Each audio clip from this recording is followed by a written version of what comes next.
Hi friends, എല്ലാവർക്കും വെരാന്താറേസിൻ്റെ YouTube ചാനലിലേക്ക് സ്വാഗതം. അപ്പോൾ നമ്മളിന്ന് SSC റെയിൽവേ ജികെയുടെ അടുത്ത പാർട്ട് ഇന്ത്യൻ പോളിറ്റിയുടെ പാർട്ടായിട്ടാണ് പോകുന്നത്. അപ്പോൾ പ്രീവിയസ് ഇയർ ക്വസ്റ്റ്യനിലൂടെ നമ്മൾ ഫർദർ കണ്ടൻറ്റ് നോക്കി പോകുന്നതായിരിക്കും.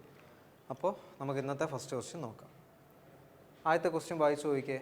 അപ്പോൾ ആൾക്കാർ ഇപ്പം നിങ്ങളിപ്പോൾ ഫ്രഷായിട്ട് കാണുന്ന അല്ലാത്ത ആൾക്കാരാണെങ്കിൽ നിങ്ങൾക്ക് ജസ്റ്റ് റിവിഷനായിട്ട് കൂടി പോകാൻ പറ്റും. അപ്പം ഒപ്പം റെസ്പോണ്ട് ചെയ്ത് നിങ്ങൾ എവിടെയാണോ ഇരിക്കുന്നത് അവിടെ തന്നെ റെസ്പോണ്ട് ചെയ്ത് പോവുക. അല്ലെങ്കിൽ നോട്ട് എഴുതുന്ന മേക്ക് ചെയ്യുന്ന ആൾക്കാരുണ്ടെങ്കിൽ ഫസ്റ്റ് ക്വസ്റ്റ്യൻ വായിക്കുക, അതിൻ്റെ ആൻസർ ഗസ് ചെയ്യുക.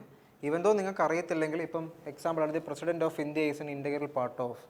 അപ്പം നിങ്ങൾ ഈ തന്നേക്കുന്നതിൽ നിങ്ങളുടെ ഒരു ഐഡിയ വെച്ചിട്ടൊരു ഉത്തരം പറയണം. കാരണം എപ്പോഴും ഒരു കാര്യം ലേൺ ചെയ്യണമെങ്കിൽ ആദ്യം ഇപ്പോൾ തെറ്റാണെങ്കിൽ കൂടി ആ തെറ്റിൽ നിന്ന് നിങ്ങൾക്ക് പെട്ടെന്ന് റിഫ്രഷ് റേറ്റ് കൂട്ടി പഠിക്കാൻ പറ്റും. അതായത് ഇപ്പോൾ ആൻസർ ഇപ്പോൾ ഇതിൻ്റെ ഓപ്ഷൻ നോക്കി, ഇതിൻ്റെ ആൻസർ പാർലമെൻറ്റ്. അപ്പം the president of India is N integral part of parliament ആണ്. അപ്പം ബാക്കിയുള്ള സാധനങ്ങൾ എന്തുകൊണ്ട് വന്നില്ല ഉള്ളത് നമുക്ക് നോക്കാം. അപ്പം നിങ്ങളിപ്പോൾ സപ്പോസ് ലോക്സഭയാണ് പറഞ്ഞെങ്കിൽ ഒന്നും അറിയാത്തവർക്ക് പെട്ടെന്ന് എങ്ങനെ പഠിക്കാമെന്നുള്ളൊരു മെത്തേഡാണ്.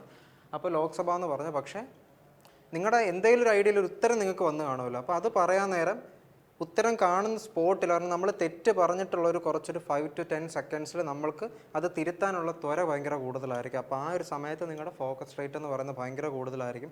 അപ്പോൾ ഏതെങ്കിലും ഒരു ക്വസ്റ്റ്യൻ എസ്പെഷ്യലി GK പഠിക്കുന്നെങ്കിൽ ആദ്യം ഫസ്റ്റ് ഓഫ് ഓൾ അത് കമ്പൈൻ സ്റ്റഡി ആണെങ്കിൽ അത്രയും നല്ലത്. അപ്പോൾ അത് ചോദിച്ച് കമ്പൈൻ സ്റ്റഡി ആണെങ്കിൽ അത്രയും നല്ലത്. അപ്പോൾ ചോദിക്കുമ്പോൾ ഒരു കാര്യം, ഇപ്പം സപ്പോസ് ഇപ്പോൾ യൂണിയൻ പവർ കമ്മിറ്റിയുടെ അധ്യക്ഷൻ, കോൺസ്റ്റിറ്റ്യൂവൻ്റ് അസംബ്ലിയുടെ പവർ കമ്മിറ്റിയുടെ അധ്യക്ഷൻ എന്ന് പറഞ്ഞാൽ ജവഹർലാൽ നെഹ്റു ആണ്. ഇപ്പോൾ ഒരു ഉദാഹരണം പറഞ്ഞാൽ യൂണിയൻ കോൺസ്റ്റിറ്റ്യൂവൻ്റ് അസംബ്ലിയുടെ കോൺസ്റ്റിറ്റ്യൂഷൻ കമ്മിറ്റിയുടെ ഹെഡ് എന്ന് പറയുന്നത് ജവഹർലാൽ നെഹ്റു ആണ്. അപ്പോൾ നമ്മൾ കോൺസ്റ്റിറ്റ്യൂഷൻ എന്ന വാക്ക് കേൾക്കുമ്പോൾ നമ്മുടെ വായിൽ നമുക്ക് ഇങ്ങനൊരു ചോദ്യം ഇപ്പം എൻ്റെ അടുത്ത് ചോദിക്കുകയാണെങ്കിൽ എനിക്കൊന്നും അറിയത്തില്ല. പക്ഷേ ഒരാൾ ചോദിക്കാൻ നേരം ഞാൻ ഓക്കെ എന്തായാലും ഇത് സ്വാതന്ത്ര്യ സമര ടൈമിലെ ആൾക്കാരുടെ പേര് ആരെങ്കിലും ഒരാളായിരിക്കും വരുന്നത്. അപ്പോൾ കോൺസ്റ്റിറ്റ്യൂഷൻ, ഇപ്പോൾ യൂണിയൻ കോൺസ്റ്റിറ്റ്യൂഷൻ കമ്മിറ്റി എന്ന് പറയുമ്പോൾ കോൺസ്റ്റിറ്റ്യൂഷൻ ഭരണഘടന നമുക്ക് അംബേദ്കർ എന്നൊരു ഇത് തോന്നുമല്ലേ. അപ്പം നാച്ചുറലി നമ്മുടെ വായിൽ അംബേദ്കർ എന്ന് വരും. പക്ഷേ ഉത്തരം അംബേദ്കർ അല്ല, ജവഹർലാൽ നെഹ്റു ആണ്. അപ്പോൾ ആ തെറ്റിന്ന് പഠിക്കാനുള്ള റേറ്റ് ഭയങ്കര കൂടുതലായിരിക്കും. അപ്പോൾ എപ്പോഴെങ്കിലും നിങ്ങൾ GK പഠിക്കുന്നെങ്കിൽ ഫസ്റ്റ് ഓഫ് ഓൾ ഫ്രണ്ട്സുമായിട്ടിരിക്കുക, റെസ്പോണ്ട് ചെയ്യുക, അങ്ങനെ പഠിക്കുക. അതാകുമ്പോൾ നിങ്ങൾക്ക് പെട്ടെന്ന് ഷോർട്ട് സ്പാൻ ഓഫ് ടൈമിൽ നിന്ന് ഒത്തിരി പഠിക്കാനായിട്ട് പറ്റും.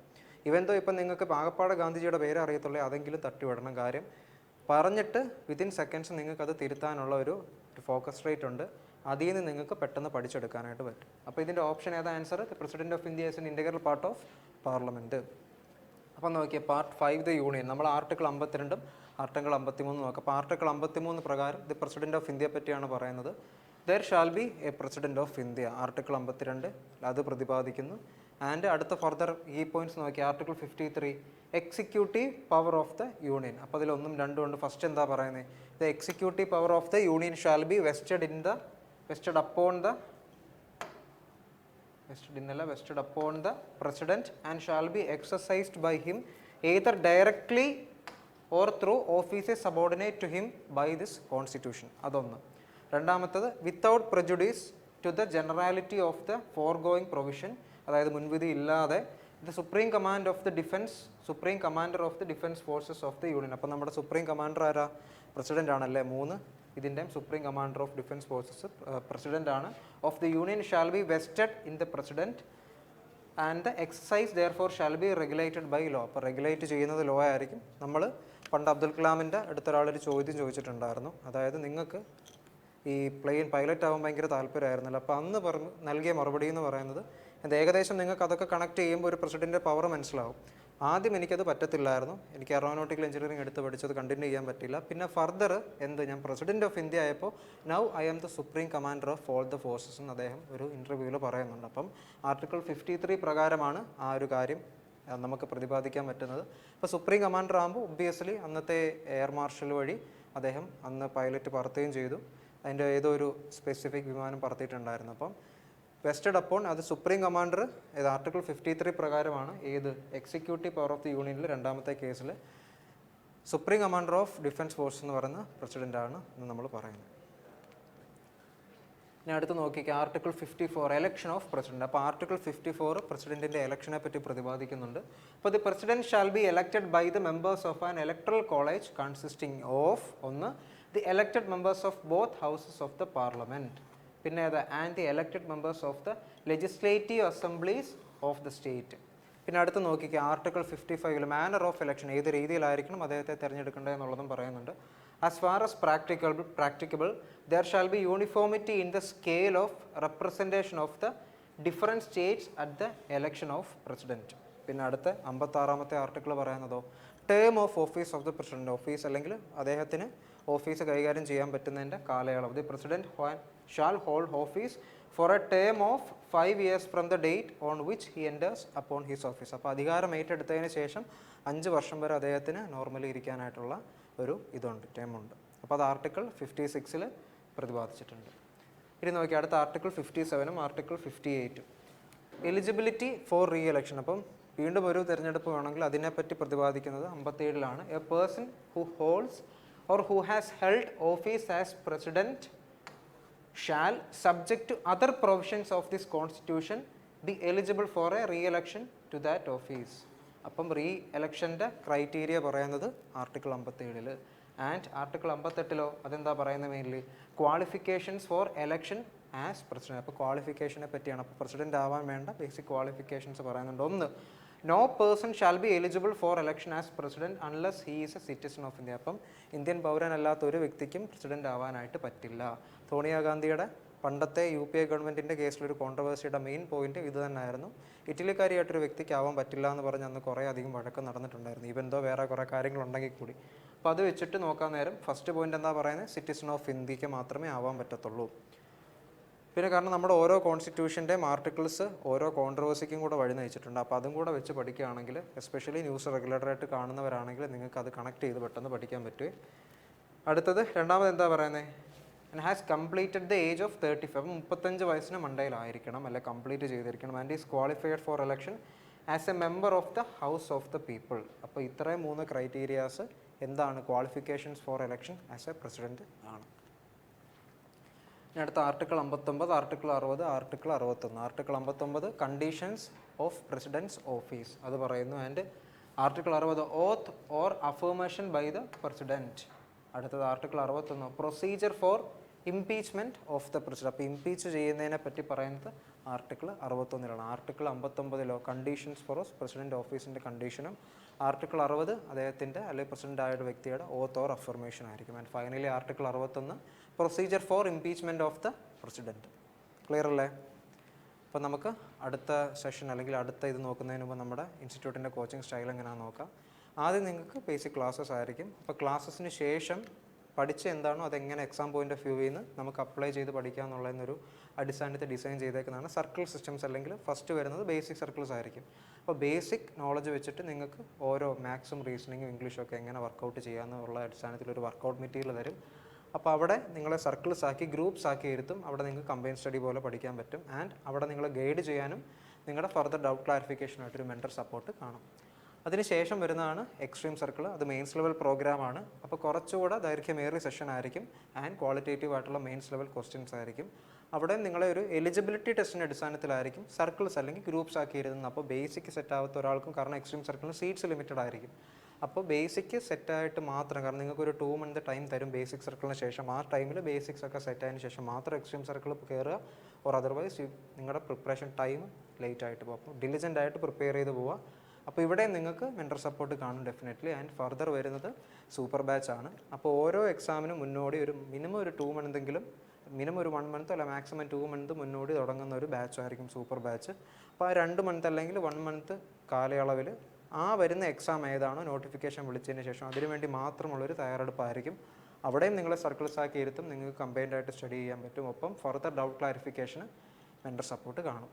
അതിനുശേഷം വരുന്നത് വർക്കൗട്ട് സെഷൻ്റെ ലാസ്റ്റ് സ്റ്റേജാണ് റിയൽ ഇൻറ്റൻസീവ് പ്രോഗ്രാം. ഇപ്പം നിങ്ങൾ ഓൾറെഡി നിങ്ങളൊക്കെ ചെയ്ത് അത്യാവശ്യം തഴമ്പിച്ചിട്ടുണ്ട്, നിങ്ങളുടെ മാത്സ് ഒക്കെ ഇമ്പ്രൂവ് ആയിട്ടുണ്ട്, റീസണിങ് ഇമ്പ്രൂവ് ആയിട്ടുണ്ട്. എങ്കിലും ഈ അല്ലെങ്കിൽ ഈ മെയിൻറ്റെയിൻ ചെയ്ത് വെച്ച ലെവൽ നിങ്ങൾക്ക് ഫർദർ കൺസിസ്റ്റൻ്റ് ആയിട്ട് കീപ്പ് ചെയ്യാൻ പറ്റണം. അപ്പോൾ അത് ഇൻ കേസ് ഇപ്പോൾ പരീക്ഷ ഒന്നും ഉടനെ ഇല്ലെങ്കിൽ, പഠിക്കാൻ താല്പര്യമില്ലാത്ത വ്യക്തികളാണെങ്കിൽ എസ്പെഷ്യലി അവർക്ക് വേണ്ടി അവർക്ക് ഈ പ്രോഗ്രാമിൽ ജോയിൻ ചെയ്യാവുന്നതാണ്. അപ്പം അടുത്ത എക്സാം വരുന്നവരെ നിങ്ങൾക്ക് നിങ്ങളുടെ കൺസിസ്റ്റൻസി കീപ്പ് ചെയ്തുകൊണ്ട് പോകാനായിട്ട് പറ്റും.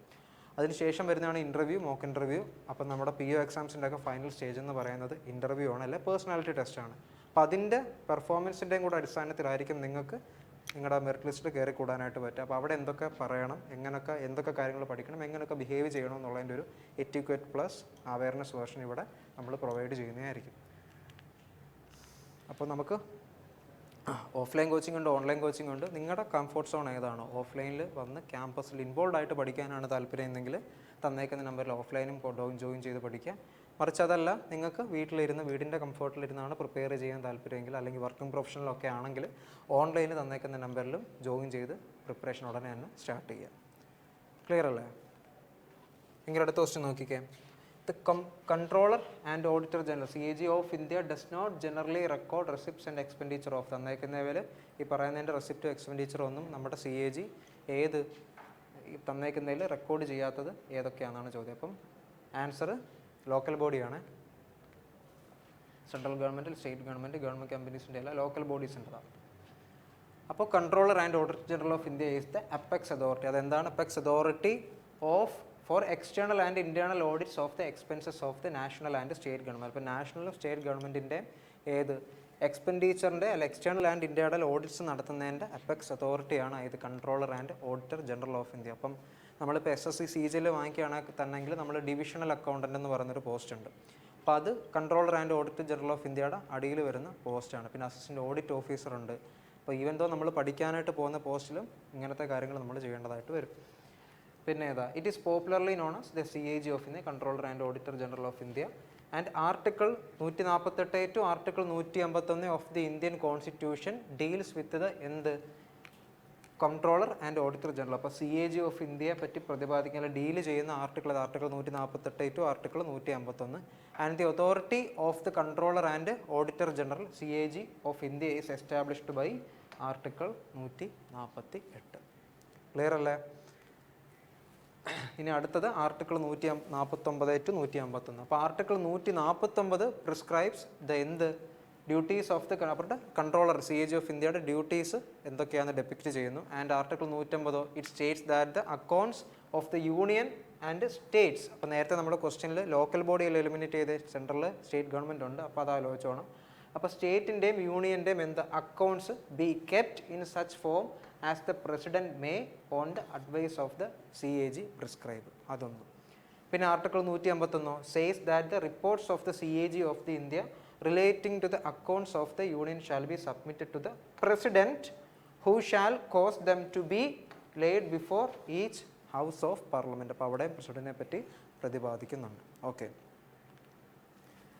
എങ്കിൽ അടുത്ത question. Which of the following constitutional amendment act relates to fundamental right as fundamental education. അപ്പോൾ ഈ താഴെ തന്നേക്കുന്നതിൽ ഫണ്ടമെൻ്റൽ റൈറ്റിനെ ഫണ്ടമെൻ്റൽ എഡ്യൂക്കേഷനുമായിട്ട് റിലേറ്റ് ചെയ്യുന്ന ഏത് അമെൻമെൻറ്റ് വഴിയാണെന്നാണ് ചോദ്യം. അപ്പോൾ ഓപ്ഷൻ നോക്കിക്കേ. 84th amendment option A, option B 85th amendment, option C 86th amendment, option D 87th amendment. Option ഏതായിരിക്കും? ഓപ്ഷൻ സി 86th ആയിരിക്കും. അപ്പോൾ അതിനെപ്പറ്റി ഫർദറായിട്ട് നോക്കാം. So the 86th amendment act വന്നത് 2002 ആൻഡ് ഓൾസോ നോൺ ആസ് എന്ത് the right of children to free and compulsory education. അപ്പോൾ 2002 വന്ന 86ാം ഭരണഘടനാ ഭേദഗതി നിയമം is also known as right of children to free and compulsory education. And right to education, the Constitution 86th Amendment Act 2002 inserted article in the 21A in the Constitution of India to provide free and compulsory education to all children in the age group of 6 to 14 years as fundamental right in such a manner as in the state may by the law determine. അതായത് 6 മുതൽ 14 വയസ്സ് വരെയുള്ള കുട്ടികൾക്ക് compulsory and മസ്റ്റായിട്ടുള്ള education provide ചെയ്യാൻ വേണ്ടിയാണ് എന്ത് article 21 2002 86ാം ഭരണഘടനാ ഭേദഗതി വന്നതോടുകൂടി ആഡ് ചെയ്യപ്പെട്ടത്. ആൻഡ് ആർട്ടിക്കിൾ 45 എന്താ പറയുന്നത്?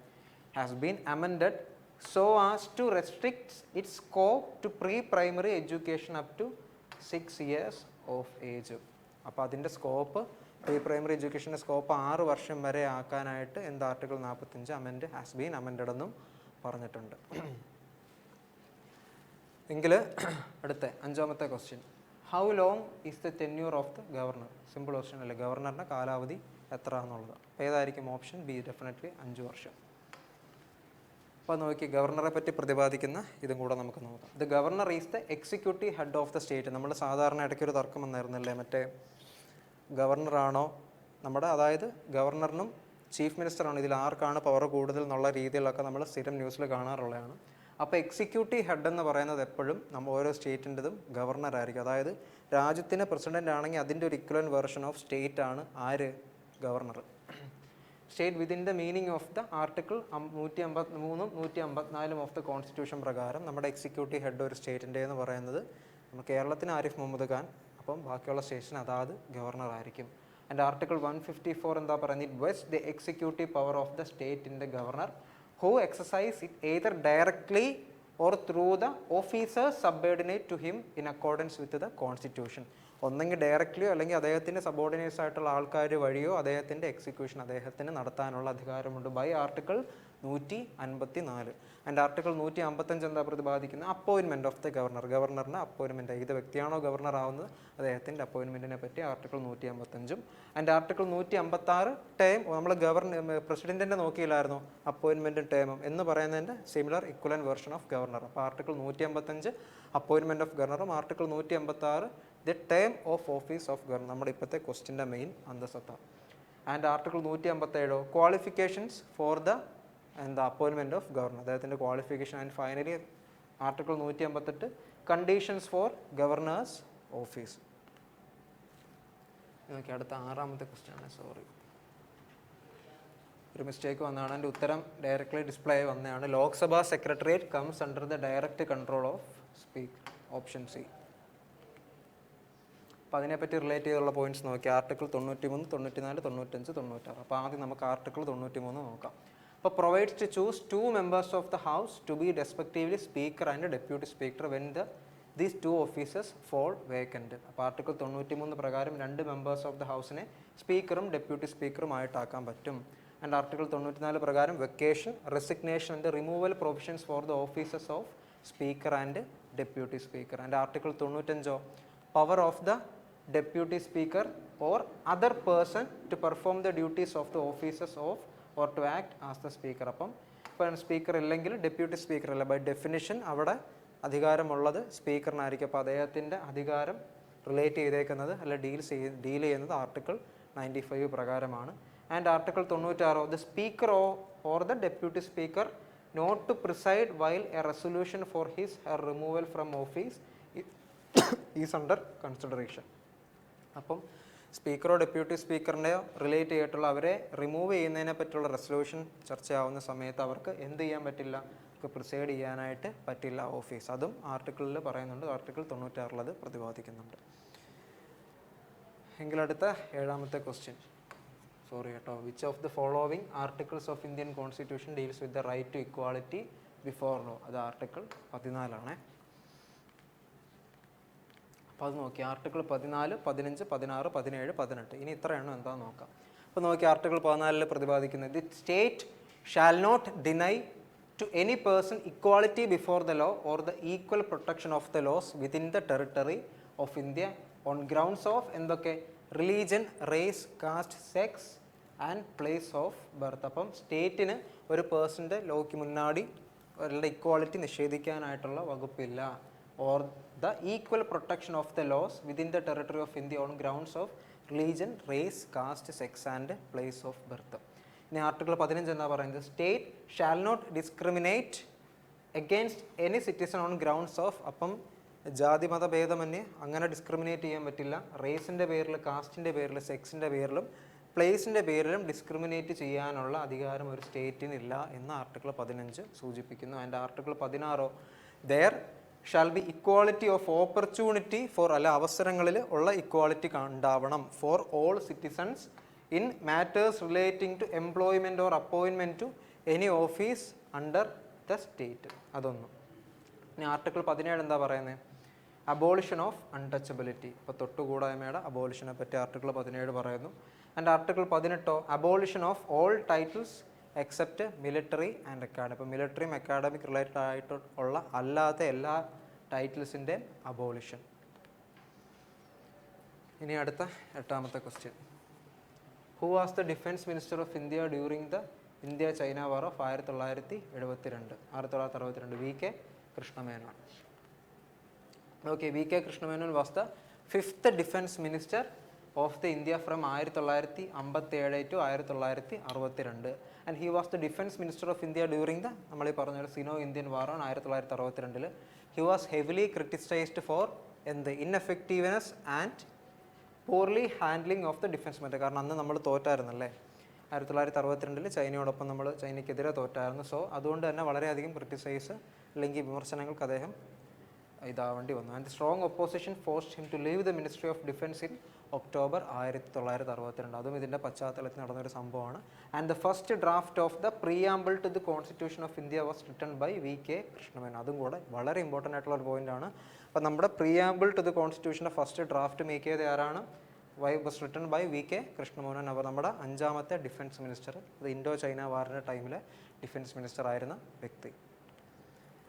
പിന്നെ അടുത്ത് നോക്കി, ഹി വാസ് അപ്പോയിൻറ്റഡ് ആസ്, അടുത്ത് എന്തായിരുന്നു? He was appointed as high commissioner or ambassador of India in London in 1947. നമ്മുടെ ഹൈ കമ്മീഷണർ ആയിരുന്നു. And he was selected to the Rajya Sabha in 1953 from Madras. അപ്പോൾ മദ്രാസിൽ നിന്ന് 1953 രാജ്യസഭയിലേക്ക് അദ്ദേഹം എലക്ട് ചെയ്യപ്പെട്ടു. And he represented India in the United Nations General Assembly from 1952 മുതൽ 1960 വരെ യുണൈറ്റഡ് നേഷൻസ് ജനറൽ അസംബ്ലിയിൽ ഇന്ത്യയെ പ്രതിനിധീകരിച്ചു. And he was honoured with Padma Vibhushan in 1954. ഇന്ത്യയുടെ സെക്കൻഡ് ഹയസ്റ്റ് സിവിലിയൻ അവാർഡായിട്ടുള്ള, ഫസ്റ്റ് ഹയസ്റ്റ് സിവിലിയൻ അവാർഡ് ഏതാ? ഭാരതരത്ന. അപ്പോൾ സെക്കൻഡ് ഹയസ്റ്റ് സിവിലിയൻ അവാർഡായിട്ടുള്ള പത്മവിഭൂഷൺ 1954 നൽകി അദ്ദേഹത്തെ രാജ്യം ആദരിച്ചു. പിന്നെ അടുത്ത് നോക്കിയേ, Yashwantrao Balwantrao Chavan was the last chief minister of Bombay state and the first chief minister of Maharashtra state. ഇനി അദ്ദേഹത്തെ പറ്റി പറയുകയാണെങ്കിൽ കുറച്ച് വ്യക്തിത്വങ്ങളുടെ പേരും കൂടെ നോക്കാം. ഹീ സേർവ്ഡ് ആസ് ദ, നമ്മൾ നേരത്തെ മറ്റേ ഓപ്ഷൻസിനകത്ത് നോക്കിലായിരുന്നു, അപ്പോൾ അതിനകത്ത് he served as the 5th deputy prime minister of India from 1979 to 1980. Minister of defence 1962 മുതൽ 1966 വരെയുള്ള ഡിഫൻസ് മിനിസ്റ്റർ ആയിരുന്നു Yashwantrao Balwantrao Chavan.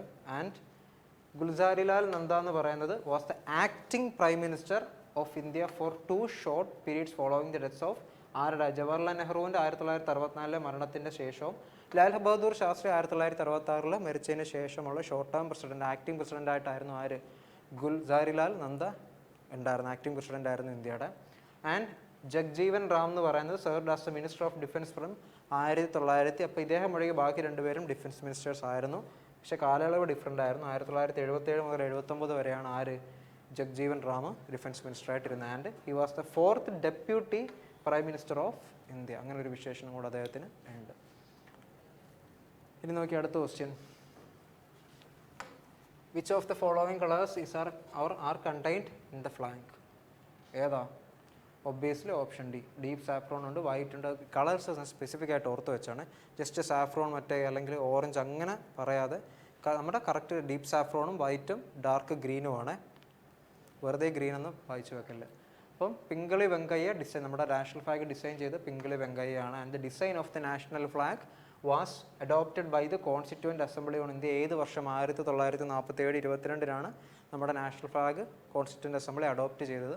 And saffron colour എന്തിനെ സൂചിപ്പിക്കുന്നു? Indicating the strength and courage of the country. രാജ്യത്തിൻ്റെ ശക്തിയും ധൈര്യവും അതിനെ റിഫ്ലക്റ്റ് ചെയ്യുന്നു. And the white middle band indicates peace and truth with ധർമ്മ ചക്ര.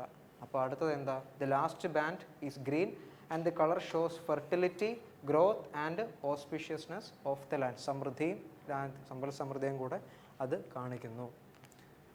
ഇനി അടുത്തതോ, ദി 24 സ്പോക്സ് റെപ്രസെൻറ്റ്, അതായത് നമ്മൾ അശോക ചക്രമില്ല, അതിനകത്ത് 24 spokes represent the 12 casual links taught by the Buddha and becomes dependent of the origination, conditional arising in forward and then reverse order. അപ്പം ബുദ്ധയുടെ ഏതാ? നമ്മുടെ Shri casual links. അപ്പം 12 casual links ബുദ്ധൻ നേരിട്ടിറങ്ങി, അതായത് അദ്ദേഹത്തിൻ്റെ അഡ്വൈസ് വഴി പഠിപ്പിച്ചിട്ടുണ്ടായിരുന്നു. അപ്പോൾ അതിനെ ഡിപ്പിക്റ്റ് ചെയ്യുന്നതാണ് 24. കാരണം അശോക ചക്രത്തിൽ ലാസ്റ്റ് അശോകൻ ബുദ്ധിസം സ്വീകരിക്കുന്നുണ്ടല്ലേ, അപ്പോൾ അത് റിലേറ്റ് ചെയ്തിട്ടുള്ള പോയിൻ്റാണ്. ആൻഡ് ഫസ്റ്റ് 12 സ്പോക്സിൻ്റെ ഇംപ്ലിക്കേഷൻ എന്താ? Represent 12 stages of suffering. അപ്പോൾ ആദ്യത്തെ ഫസ്റ്റ് 12 സ്പോക്സ് 24, ആദ്യത്തെ 12 സ്റ്റേജസ് ഓഫ് സഫറിങ്ങും. And the next 12 spokes represent no cause no effect.